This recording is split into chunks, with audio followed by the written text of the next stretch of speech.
Live from New Delhi, you're watching DD India News Hour, India's voice of the world. I'm Preeti Kaur. Coming up in the next 1 hour.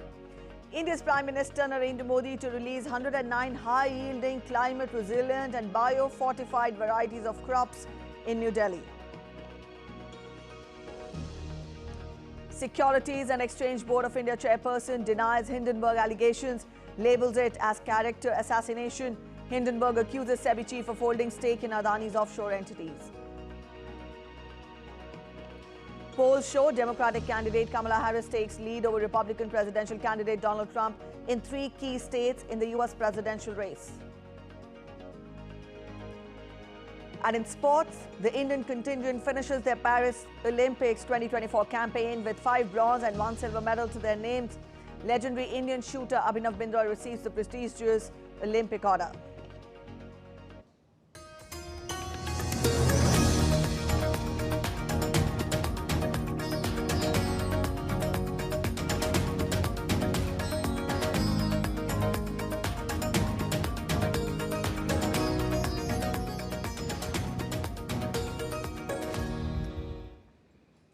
As part of the government's plan to revitalize agriculture and boost food security, India's Prime Minister Narendra Modi will release 109 high-yielding, climate-resilient and bio-fortified varieties of crops in New Delhi. Prime Minister will release 109 varieties of 61 crops, which will include 34 field crops, 27 horticultural crops. Among the field crops, seeds of various cereals including millets, forage crops, oilseeds, pulses, sugarcane, cotton, fiber and other potential crops will be released.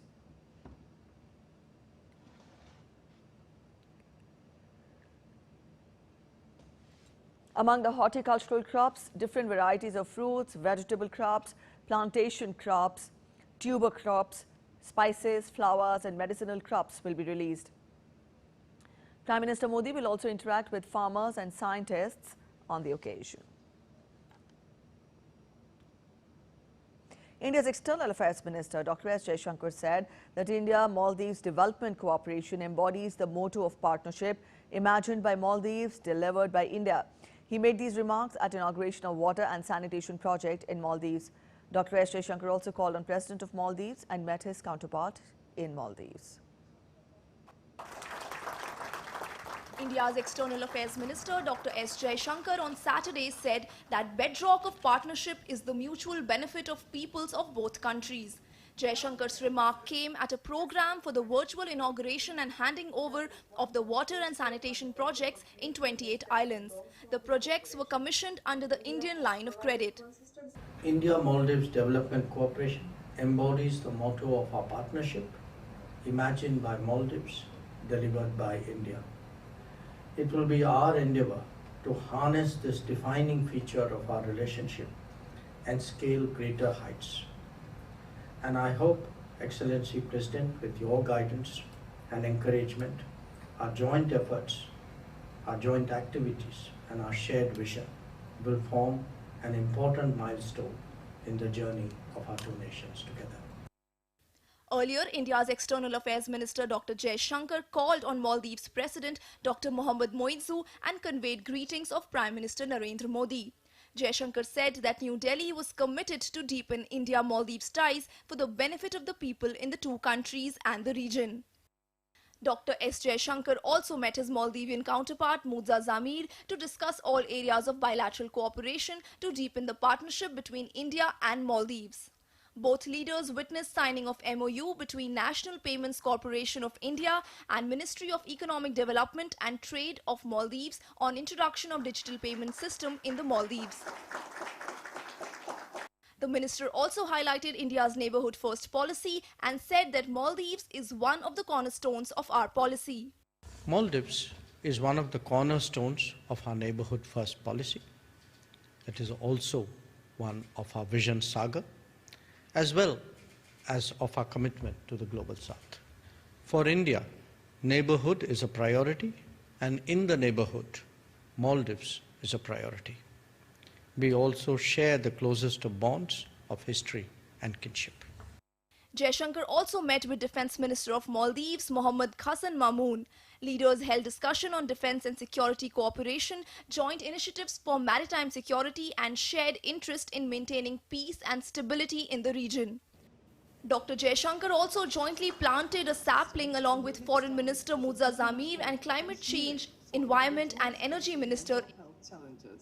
Bureau Report, DD India.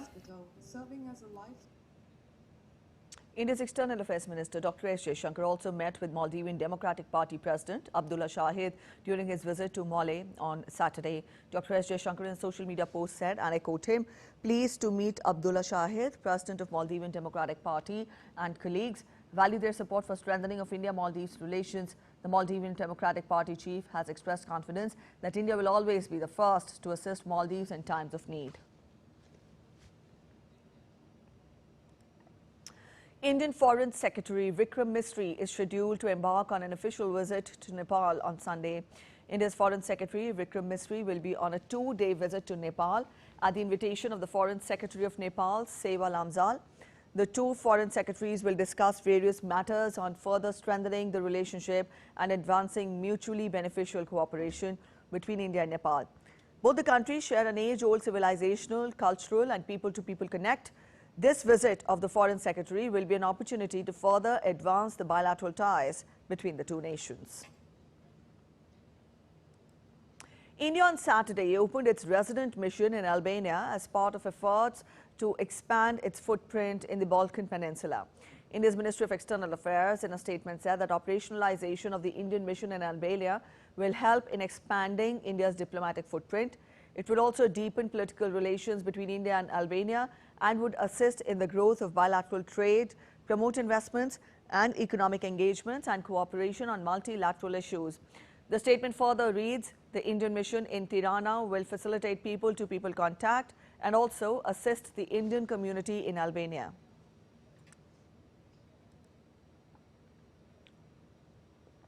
The Securities and Exchange Board of India, or SEBI's chairperson Madhabi Puri Buck and her husband Dhaval Buck have denied the allegations made by US-based short seller Hindenburg. In a statement, the couple said that their lives and finances are an open book and that all the disclosures have already been furnished to SEBI over the years. They added that they have no hesitation in disclosing any and all financial documents. The couple also said that Hindenburg Research, against whom SEBI has taken an enforcement action, has chosen to attempt character assassination in response to the same. All right, DD India Shama Mishra joins us from Mumbai. Shama, good morning. Now, the SEBI chairperson faces allegations and her husband also faces allegations. Apprise us about the what allegations has Hindenburg made and how grave or severe are the allegations? Well, Preeti, for starters, Hindenburg had some time back issued a similar, or we could say, given out a similar report regarding the Adani obscure offshore funds. And according to them, they had given enough evidences for SEBI to act against them. Now, this time around, yesterday, what their report has come in, it says that Madhabi Puri Buch and husband Dhaval Buch, Madhabi Puri Buch being the SEBI chief, they had some stakes in that obscure offshore funds, which is related to Adani's brother, and this is related to the same scam that they had unearthed a few months back. Now what we are seeing is that it's a direct allegation on Madhabi Puri Buch and husband that they had stakes and they have furnished the documents as well. This is now taken out from courtesy whistleblower documents, and it is showing clearly, that her husband and her, Madhabi Puri Buch, they have stakes in that Singapore and Maldives offshore funds. Now, the question is over here that they have raised that there are enough mutual fund options in India.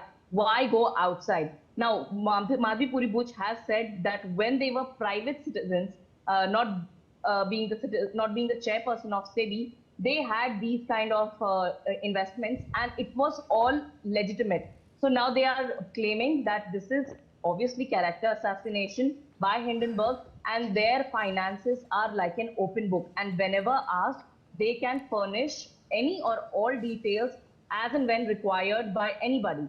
So this is clearly, we could say there is a conflict between both, as SEBI had issued notices to Hindenburg, and now Hindenburg has come up with this particular report. Of late, we had also seen that Supreme Court of India, in the same, we could say, same Adani scam, they had said that SEBI has not taken enough action. They had left the particular area blank as to what were the sources that led to this particular scam. Now, SEBI said that they could not find these kind of the true sources of the scam, and that is why they left it empty. We have to see now how this unfolds, because Hindenburg has given a lot of documents. Whereas Madhi Puri Butch and her husband are now claiming that this is obviously all an open book, and this was done before she became the chief of SEBI. Also, we are seeing. Yes, Shama, are you there with us? All right, I think we've lost connection with Shama there. We'll try getting back to her to get more on this news. But meanwhile, we'll turn focus to other updates that we're tracking. 2 Indian Army soldiers were martyred in an encounter with terrorists in North India's Jammu and Kashmir's Anantnag on Saturday. The 2 soldiers were injured in an encounter between security forces and terrorists in Kokarnag area of Anantnag. Based on reports, a joint operation involving the Indian Army, Jammu and Kashmir Police and the Central Reserve Police Force was launched in the Kokarnag area of Anantnag district. Posting on social media platform X, the Indian Army offered its deepest condolences and said that it stands firmly with the bereaved families in this hour of grief. In the latest, it has been reported that the operation is underway by the Indian Army to track down terrorists at Alan Gadul in Kokarnag area. Massive protests have erupted among junior doctors and medical professionals in medical colleges and hospitals across the East Indian state of West Bengal following the alleged sexual assault and murder of a female doctor at the state-run medical college and hospital in Kolkata. The Indian Medical Association has condemned the brutal killing of the female doctor, calling it a reflection of administrative incompetence. Taking to social media platform X, the IMA on Saturday sought an investigation and timely action within 48 hours. Meanwhile, a special investigation team has been formed to investigate the case. 1 suspect has been arrested and 2 intern doctors have been questioned. Meanwhile, a group of doctors from the Central India's All India Institute of Medical Sciences, Bhopal, held a candlelight march on Saturday evening to mourn the death of the female doctor. Doctors at Ram Manohar Lohia Hospital in India's capital Delhi also joined the protests, demanding a CBI investigation into the death.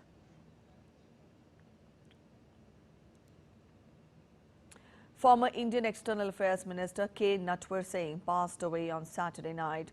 The 95-year-old veteran leader breathed his last at a hospital in Gurugram, where he was admitted nearly 2 weeks ago. He was a former diplomat, served as the External Affairs Minister. In 1985, he was sworn in as India's Minister of State and allotted the portfolios of steel, coal and mines and agriculture. In 1986, he also became the Minister of State for External Affairs. He was elected President of the UN Conference on Disarmament and Development held in New York in 1987 and also led the Indian delegation to the 42nd session of the UN General Assembly. Sharing a picture with former Prime Minister, India's Prime Minister Narendra Modi expressed his condolences in a social media post. He wrote, and I quote him, "Pained by the passing away of Shri Natwar Singh Ji, he made rich contribution to the world of diplomacy and foreign policy. He was also known for his intellect as well as prolific writing. My thoughts are with his family and admirers in this hour of grief. Om Shanti." All right, let's take a look at other stories making it to the headlines from across India. The Postal Department of Lucknow launched a unique initiative to deliver Rakhis in special waterproof envelopes priced at just ₹10. This thoughtful move aims to protect the Rakhis from damage, rain or accidental spills during transit, ensuring they reach their destination in perfect condition. It is also aimed at ensuring that sisters can send their Rakhis to their brothers with security. These waterproof envelopes are not affordable, an extra layer of protection for the blue showcase and heritage of the state. The white art of the tribal, a vibrant drone show paying homage to the enduring spirit and contribution to the cultural fabric of the region. The festival brings visitors from across the state and beyond. A marathon was organized in Delhi that drew participants from all age groups, influencing the spirit of fitness and fun. The event aimed at promoting health and wellness, and it saw many runners ranging from professional athletes to enthusiastic amateurs coming together to cover various distances. The event began with a warm-up session to energize the runners before they embarked on their journey. Ahead of Independence Day, a grand Tiranga rally was taken out on the streets of North India's Pulwama. From school children to police officials, the rally witnessed participation of people from all walks of life. The rally presented vibrant display and national pride and unity to celebrate the 78th Independence Day. Renowned sand artist Sudarshan Patnaik created a mesmerizing sand art of India's Prime Minister Narendra Modi to empower and promote the Har Ghar Tiranga campaign. This initiative encourages every Indian household to proudly hoist the national flag as a symbol of unity and patriotism. The sand art, crafted on the beach of Puri, Odisha, depicted a striking image of Prime Minister Modi with the Indian national flag behind the Indian flag, highlighting Prime Minister's leadership and his call for the nation to come together. Up next, we're heading for a short break. But after the break on DD India News Hour, US Vice President Kamala Harris pushes for Gaza ceasefire deal amid tensions in West Asia. Ukraine's President Volodymyr Zelensky for the first time acknowledged military operation in Russia's Kursk region. And Northern Ireland's Belfast witnesses protests against racial attack by right-wing groups in various parts of the country.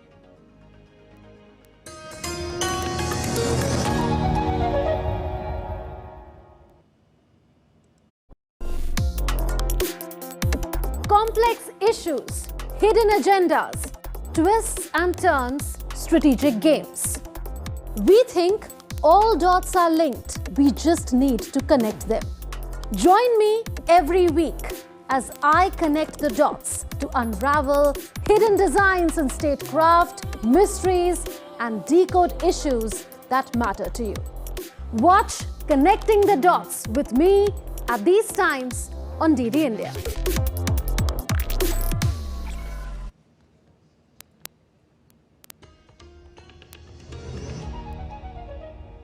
We come back after the break. Let's get you more updates. U.S. Vice President and Democratic presidential nominee Kamala Harris is leading her Republican rival, former President Donald Trump, in 3 battleground states of Wisconsin, Pennsylvania and Michigan by 4 points, according to the latest poll. Earlier, an Ipsos poll showed Harris lead Trump nationally 42% to 37% in the race for the November 5th election. Her entry into the race has energized the Democrat camp. President Joe Biden ended his re-election bid on July 21st and endorsed Harris for the polls after a disastrous debate performance against Trump in late June.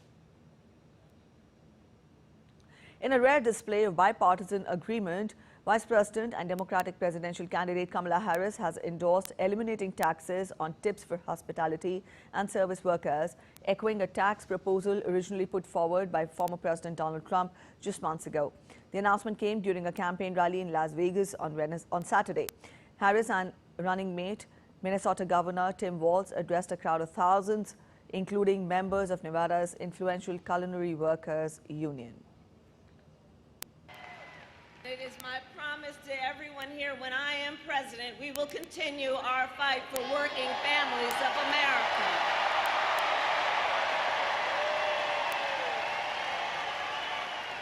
Including to raise the minimum wage and eliminate taxes on tips for service and hospitality workers. And when I am president, I will continue that work to bring down prices. I will take on big corporations that engage in illegal price gouging, corporate landlords that unfairly raise rents on working families, and take on big pharma and cap the cost of prescription drugs for all Americans. U.S. Vice President and Democratic presidential nominee Kamala Harris pushed for Gaza ceasefire and hostage release deal between Israel and Hamas as tensions in West Asia escalate. Well, look, first and foremost, and the President and I have been working on this around the clock, we need to get the hostages out. We need a hostage deal and we need a ceasefire. And I can't stress that strongly enough. It needs to get done, the deal needs to get done, and it needs to get done now. While the USA, Egypt and Qatar are trying hard for stitching a ceasefire agreement between Hamas and Israel to facilitate hostage release and saving people in Gaza from bombings, people in Israel have come on roads in support of such a deal. On Saturday, hundreds of Israelis took part in a demonstration in Tel Aviv, pressing the government for release of all the hostages who are in captivity of Hamas since October 7th last year. Supposedly, those in hostage are in some hideouts in Gaza and are also under threat of getting killed either in the crossfire between Israel and Hamas or in sporadic bombing of Hamas-held areas. Passionate supporters of hostage deal and ceasefire agreement waved Israeli flags and shouted slogans. Some protesters wearing T-shirts read, "We won't forget, we won't tolerate, we want them home." I'm not afraid about Iran. We have a very, very, very strong Sahel military, and we have the United States of America. They are caring about us. We know this. In a precise operation on Saturday night, Israeli forces killed 19 alleged Hamas and Islamist jihad terrorists. Israeli officials claim that they were in a hideout that was actually a Hamas command and control center. According to Israel Forces spokesperson, the so-called center was embedded inside a mosque in the Al-Tabain school compound. As per Israeli claims, these terrorists were operating to carry out attacks against IDF soldiers and the state of Israel from inside the compound. Furthermore, no severe damage was caused to the compound where the terrorists were found. After we received clear intelligence of the threat posed by these terrorists, and in accordance with international humanitarian law, we took numerous steps to mitigate the risk to civilians, including using aerial surveillance prior to the strike and selecting very precise munitions to avoid civilian casualties.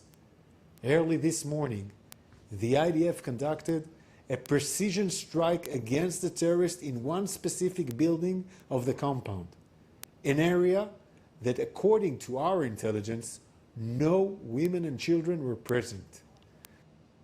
Ukraine's President Volodymyr Zelensky acknowledged for the first time on Saturday that Ukrainian forces were fighting in Russia's Kursk region. In his daily address to the nation, Zelensky said that the operation was part of Kyiv's drive to restore justice after Russia's 2022 attack. First of all, I want to acknowledge all our warriors this week, the combat brigades that are effectively defending our state and destroying the occupier. We are paying close attention to the entire front, every direction, every point of combat. Sumy region, Kharkiv region, and all direction in Donetsk region, particularly the most intense ones, Pakrovsk, Toretsk, Kramatorsk, and the south of our country. Everywhere there is something to thank Ukraine soldiers for. Today I received several reports from Commander-in-Chief Syrsky regarding the front lines and our actions to push the war onto the aggressor's territory. I am grateful to every unit of defense forces ensuring that Ukraine is proving that it can indeed restore justice and ensure the necessary pressure on the aggressor. Russia on Saturday introduced a counter-terrorism operation regime in its three border regions of Kursk, Bryansk and Belgorod. Belarus summoned the Ukrainian chargé d'affaires on Saturday and told Kyiv to act against airspace violations after Belarusian President Alexander Lukashenko said a dozen Ukrainian drones had been destroyed in its airspace. DD India's Dasha Chernysheва is in Moscow with more. With fighting ongoing in Russia's Kursk region, more than 76,000 people have been evacuated from areas bordering Ukraine. Kursk local emergencies ministry released a video showing evacuees arriving to the city of Oryol, 140 kilometers north of Kursk. That comes after Russia's National Anti-Terrorism Committee accused Ukraine of making an unprecedented attempt to destabilize the situation in several Russian regions at once. and introduced a counter-terrorism operations regime in Kursk, Bryansk and Belgorod regions. The measures included possible displacements of the residents, limits on transport in specific areas, beefed up security around sensitive sites and wiretaps on telephone and other communications. Russia's defense ministry said in a statement on Saturday that Russian forces were continuing to repel a Ukrainian incursion. In the meantime, Belarusian President Alexander Lukashenko said that his country has shot down at least a dozen Ukrainian drones. Speaking at a news conference in Minsk, Lukashenko said that Belarusian air defense forces were put into the combat readiness, and radars detected more drones that were heading towards the Russian city of Smolensk, but later changed the direction and flew to the city of Yaroslavl. Lukashenko said that Belarus was beefing up its military on the border with Ukraine. Dasha Chernashova reporting in Moscow for DD India. Racists are at the receiving end now in UK. They are facing with stiff resistance by those who believe in mixed society of Britain. On Saturday, one such group came out in the open and demonstrated in UK's Northern Ireland's Belfast in support of migrants and against racist attack by right-wing groups in various parts of the country. They were holding placards reading "United Against Racism," raising anti-racial slogans, "Refugees are welcome here." They were beating drums and raising voice in favor of migrants in the midst of the city. Earlier, there had been racial demonstrations in Belfast to intimidate the immigrants. It was a unique display of a tolerant society in the United Kingdom's province, known for lots of people's rights movement in the past. It's been horrendous. I think all of us have been very shocked by it, but I think for us anyway, last night and tonight in particular are such brilliant examples of when communities come together and organise themselves. Meanwhile, British Prime Minister Keir Starmer has cancelled a planned holiday to focus on his government's response to a series of racist riots.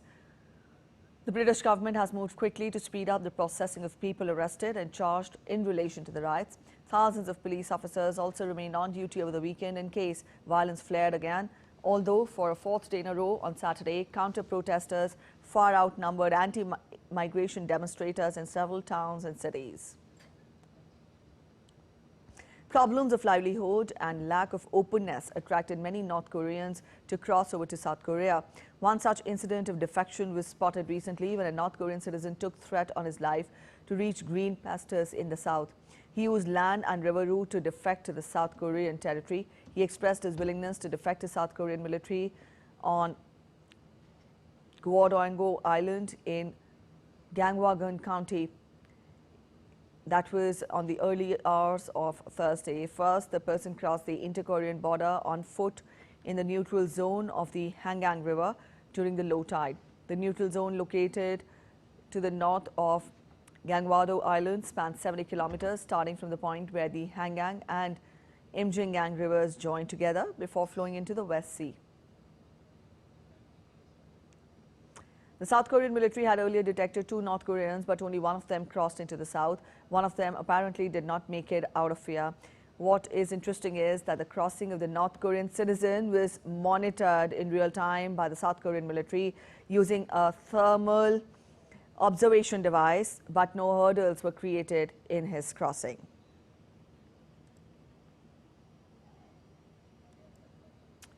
New Catalan leader Salvador Illa officially takes the presidency of the wealthy region's government in Barcelona, becoming the first non-separatist to lead Catalonia in over a decade.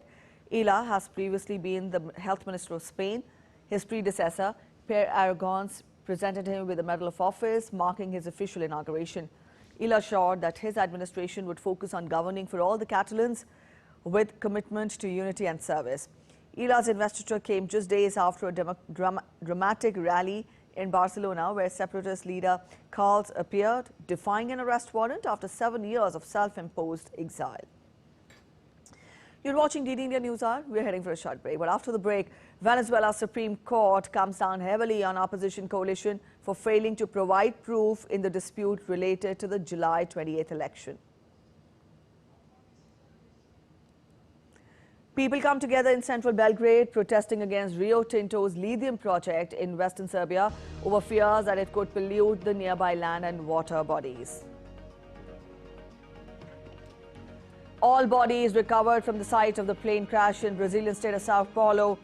Identification of the bodies continues.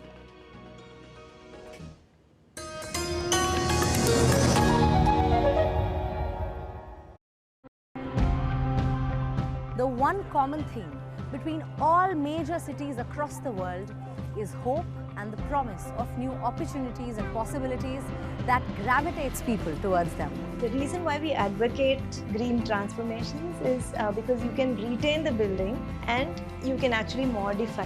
There's a lot that happens when you extract sand beyond sustainable limits. It's going to change your course of your river, it's going to widen the channel, it's going to damage, and we are paying a big price. We have 2 water reservoirs on 84 acres of land.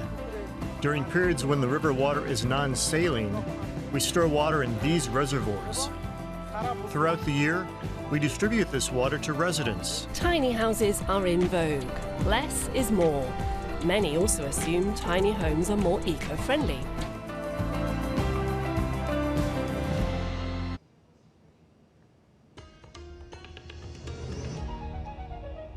Welcome back after the break. You're watching DD India News Hour. A quick relook at the top stories now.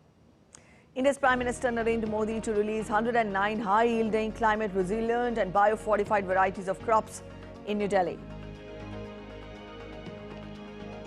Securities and Exchange Board of India chairperson denies Hindenburg allegations, labels it as character assassination. Polls show Democratic candidate Kamala Harris takes lead over Republican presidential candidate Donald Trump in 3 key states in U.S. presidential election race. And in sports, the Indian contingent finishes their Paris Olympic 2024 campaign with 5 bronze and 1 silver medal to their names. Legendary Indian shooter Abhinav Bindra receives the prestigious Olympic order.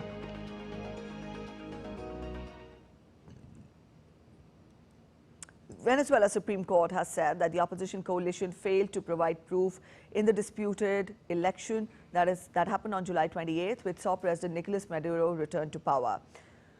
The top court added that its decision in determining the winner would be final. The country's election authority, which the opposition claims is loyal to President Maduro, declared the leader had won re-election, while the opposition argues its candidate Edmundo Gonzalez had won. Maduro appeared to the Supreme Court last week to verify the electoral results, leading the court to summon all the candidates.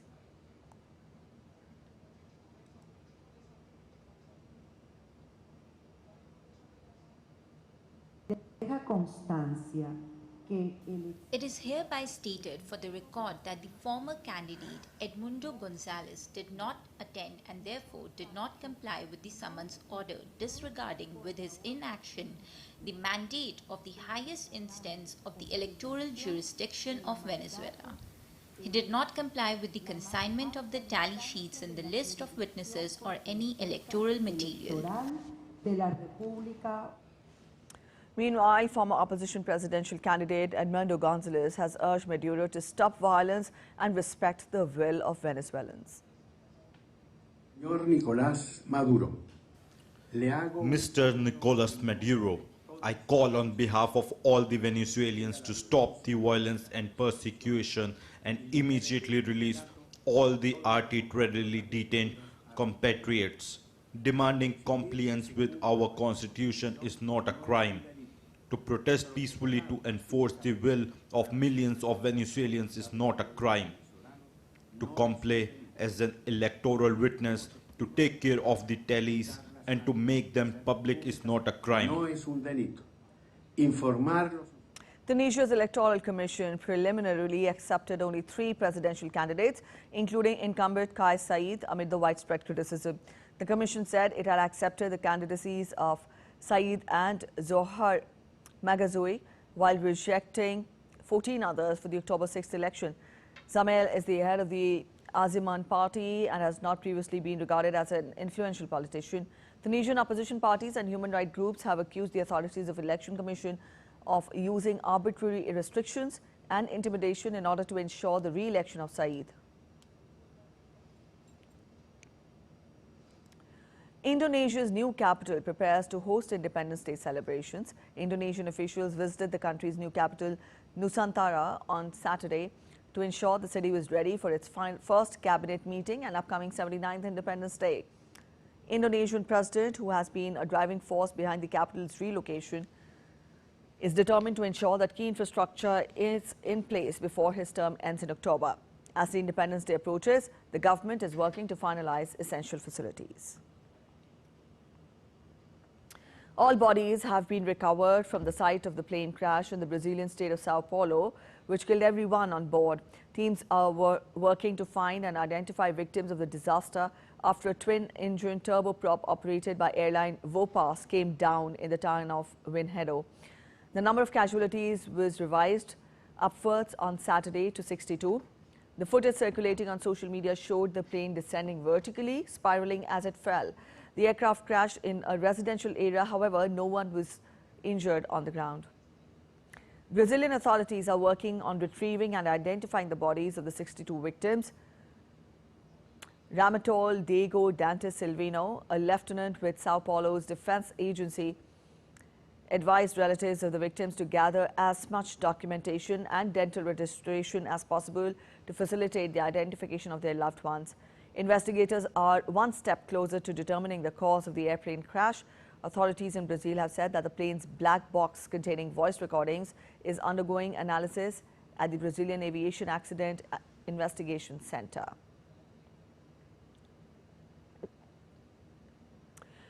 Landslide in Uganda's capital Kampala kills at least 12 people, with more still missing as rescue operations continued on Saturday evening. The incident happened after heavy rainfall when sections of the landfill collapsed, covering some nearby houses. Red Cross personnel were seeing searches for bodies at the site and had rescued 14 people, with the government providing heavy equipment to help with the rescue operations. The landfill, known as Kitizi, has served as Kampala's sole garbage dump for decades and had turned into a big hill. Residents have long complained of hazardous waste from the site, polluting the environment and posing a danger to the people. Tens of thousands of people gathered in central Belgrade demanding a halt to Rio Tinto's lithium project in western Serbia over fears that it could pollute nearby land and water. Last month, Serbia reinstated Rio's license to develop Europe's biggest lithium mine, 2 years after the previous government halted the process because of environmental concerns. The decision triggered nationwide protests in towns across Serbia. Protesters gave the government a deadline to ban the exploration and exploitation of lithium, which expired on Saturday.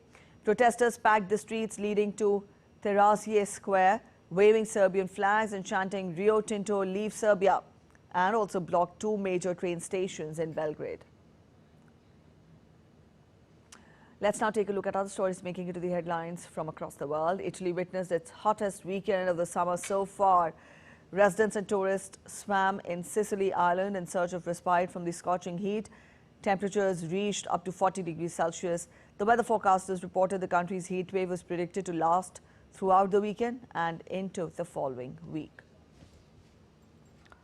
Madrid residents and tourists took to the streets on Saturday, which marked as one of the hottest days of the year so far. Braving the sweltering heat, and temperatures soared across the city.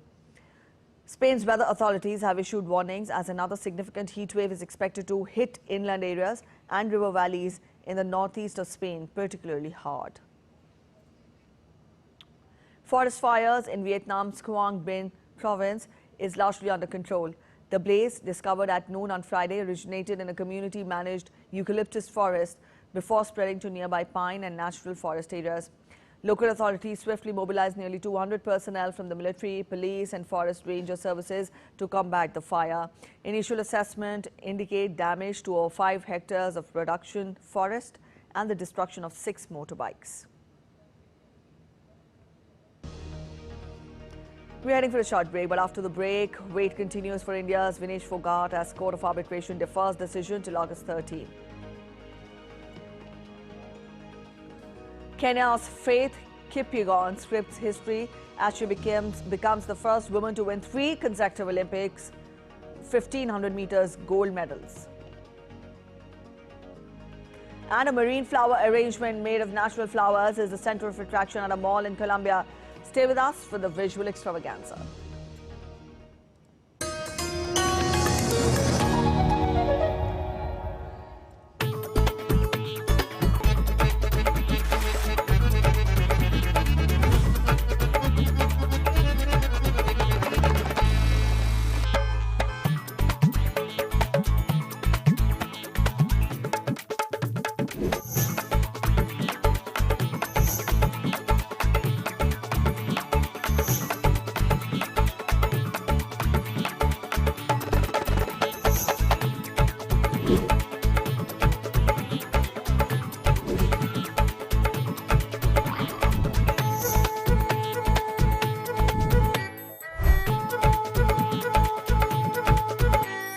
Welcome to Jaipur.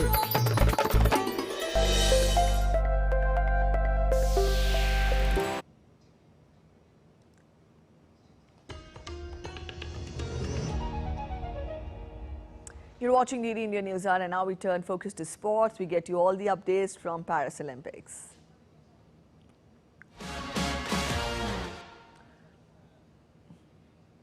India's campaign at the 2024 Paris Olympics concluded on Saturday with 5 bronze and 1 silver medal from this 117-member contingent. India will return with 6 medals from Paris, won by Manu Bhaker, Sarabjot Singh, Neeraj Chopra, Aman Sehrawat, Swapnil Khazale and the men's hockey team. Neeraj Chopra joins the elite club of Sushil Kumar, PV Sindhu to bag medals at 2 consecutive Olympics.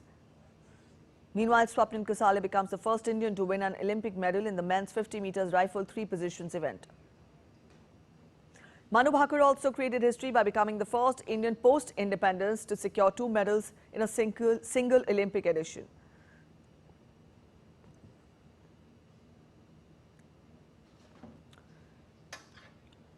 India's first individual Olympic gold medalist Abhinav Bindra was awarded the prestigious Olympic Order by the International Olympic Committee in Paris. The Olympic Order is the highest honor bestowed by the IOC, recognizing individuals who have made outstanding contribution to the Olympic movement. Bindra is a member of the International Olympic Committee Athletes Commission. He is the first Indian to receive this prestigious award. Bindra won gold medal in shooting at Beijing Olympics in 2008. Meanwhile, the Court of Arbitration for Sports has extended time till August 13 for the sole arbitrator, Dr. Annabelle Bennett, in the Indian wrestler Vinesh Fogart versus United World Wrestling case. The hearing on the matter concluded on Friday after it accepted Vinesh's appeal against her ouster for being 100 grams overweight on the morning of her final against eventual gold winner Sarah Hildebrand of the US. In her appeal, Fogart requested a joint silver as she was found overweight after she won the semi-final in Paris.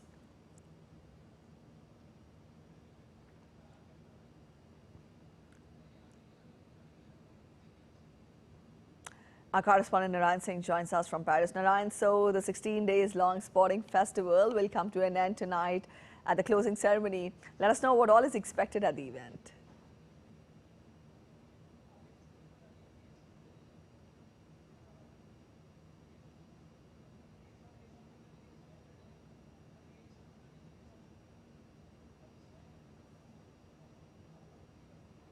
Games will take place at the Stade de France, where the athletics and the rugby events took place, and it will be a colorful event.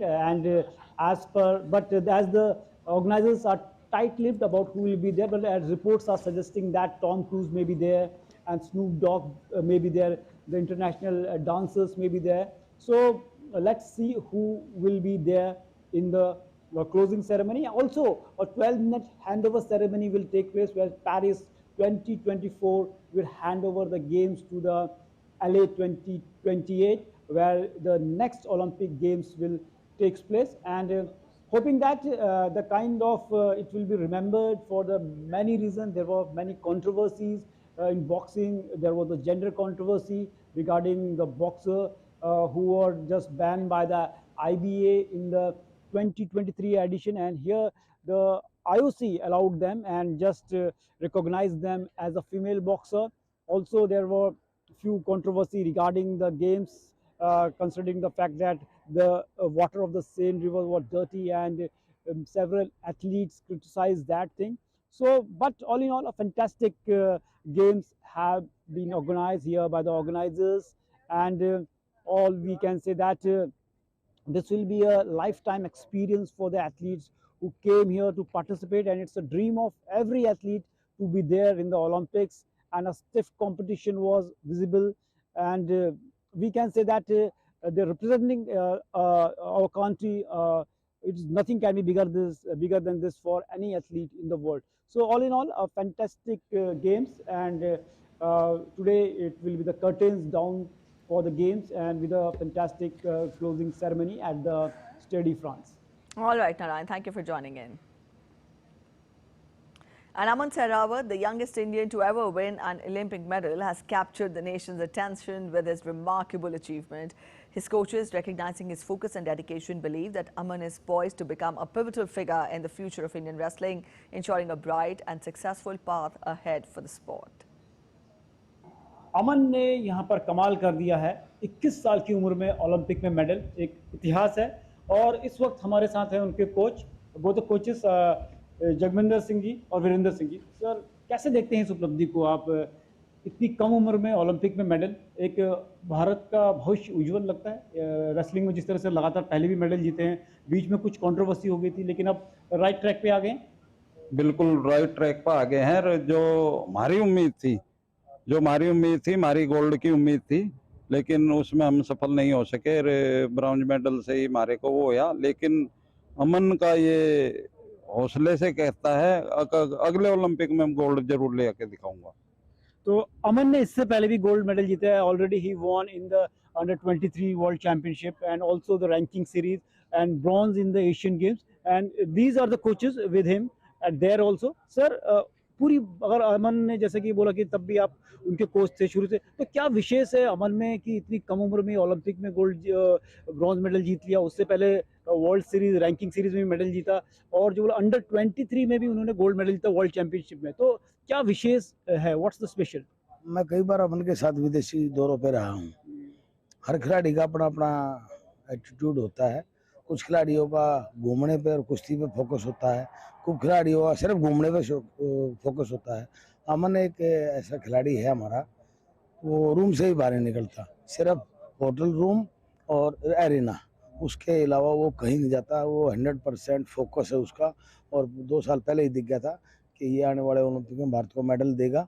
और यही इसकी सबसे बड़ी plus point है कि 100% जैसे बिल्कुल अपने काम पे फोकस है, इसके अलावा दाएं बाएं कहीं कुछ नहीं। So his focus is the key to success. The way his coaches are saying that he is just focused on his training and his matches.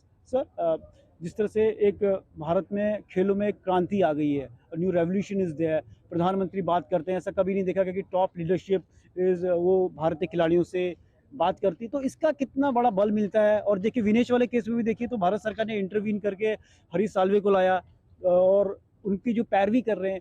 तो कैसे देखते हैं इस नई चीज को भारतीय खेल में? जो मौजूदा सरकार है जब से ये बनी है, पहले बार ही सरकार भी करती थी, लेकिन इसने ग्रास रूट से ही जैसे कुछ साई की स्कीम निकाली, कुछ फेडरेशन का सहयोग रहा, उससे खिलाड़ियों को एक पहले तो खिलाड़ियों को सिर्फ एक कुछ खेल के तौर पे 1-2% माना जाता था, लेकिन खिलाड़ियों को भी आज समाज का अहम हिस्सा मान के और सरकार पूरी मदद कर रही है। उसमें हमारी रेसलिंग फेडरेशन ऑफ इंडिया और साई और उनकी स्कीम, उन सब की देन है कि हमारे ओलंपिक में लगातार मेडल आ रहे हैं। So here we can see that the coaches are saying that our players, our athletes, our sports is getting full support from the government of India, and that's why we are witnessing here the players like Aman at the age of 21 winning a medal for the India at such a level like Olympics. The camera person Senthil, Narayan Singh, DD India, Paris. Prime Minister Narendra Modi called and congratulated Indian wrestler Aman Sehrawat, who won a bronze medal at the Paris Olympics. Sehrawat won the bronze in the men's freestyle 57 kg event to become India's youngest medal winner at the Summer Games. अमन नमस्ते। नमस्ते sir जी। अमन, आपको बहुत बहुत बधाई और आपके उज्जवल भविष्य के लिए भी अनेक अनेक शुभकामनाएं। धन्यवाद सर जी, बहुत खुशी हुई जी। आपने अपने नाम के अनुसार सारे देश का मन भर दिया है।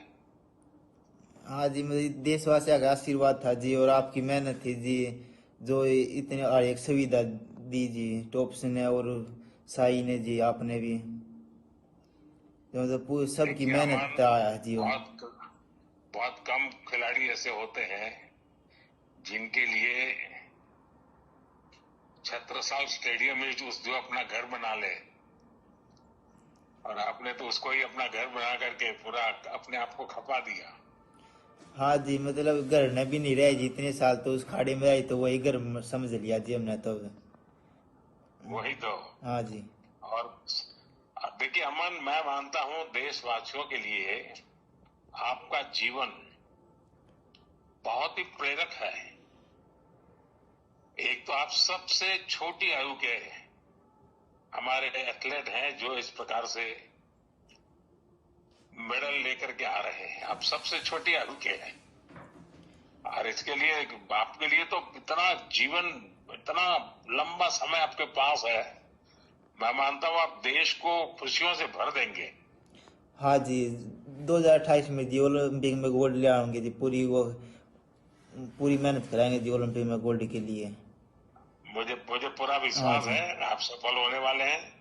और आपने जीवन में भी बहुत संघर्ष किया, माँ बाप खोने के बाद भी आप बिल्कुल जीवन में डटे रहे। ये बहुत ही प्रेरक जीवन है आपका। हाँ जी, संघर्ष तो जी यार एक सब न करना पड़ा है जी, किसी न किसी तरीके से करना पड़ा है जी। आप भी तो संघर्ष करो जी, वो भी तो एक संघर्ष ही है।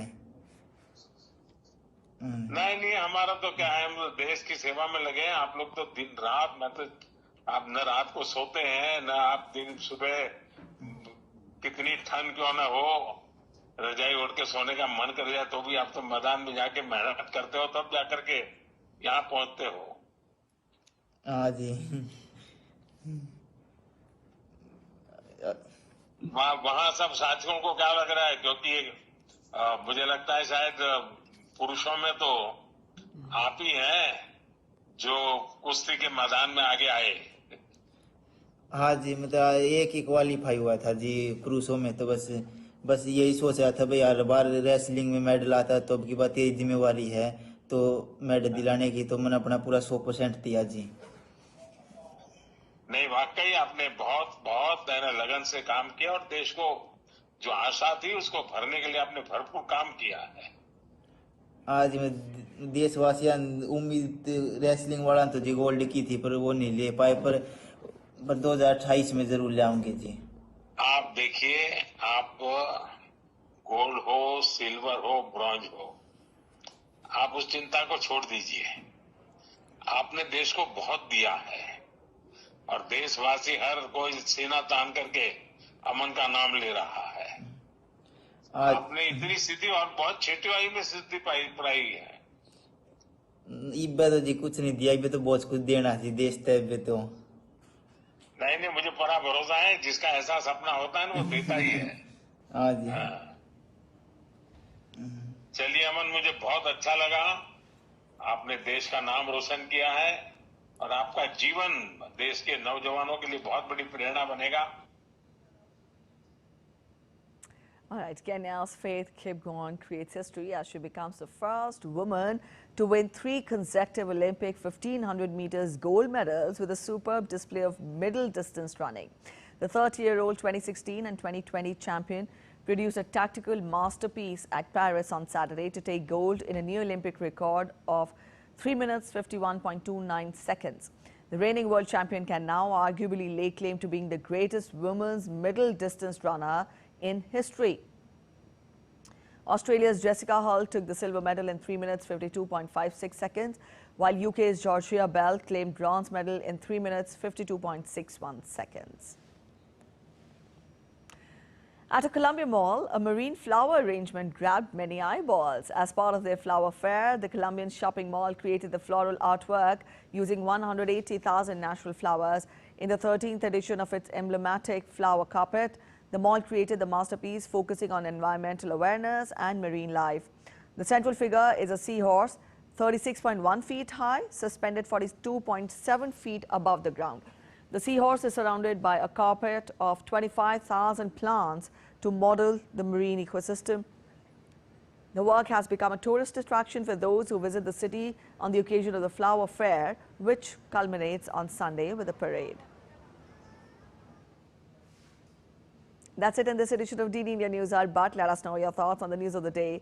For those of you on the go, you can get all the latest news and updates from India and across the world on the DD India mobile app.